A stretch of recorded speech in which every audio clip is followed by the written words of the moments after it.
જો જઈને મમ્મીને બિચારાને વારું ન કરાય એ પ્રમાણે એક તો નવરા ન થતા હોય એટલે વાડીએથી તું કાંઈ ચોખા વેરી જા એની ઘરે જો આ તમારા ઘરે ચોખા વેર્યા ને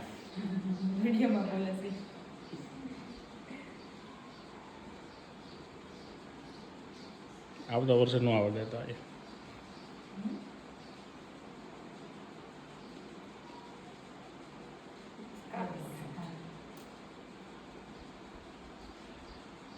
એ કોની રાખડી છે આમ બોલતી જાય આમાં ખબર પડે કોની કોની રાખડી છે એમ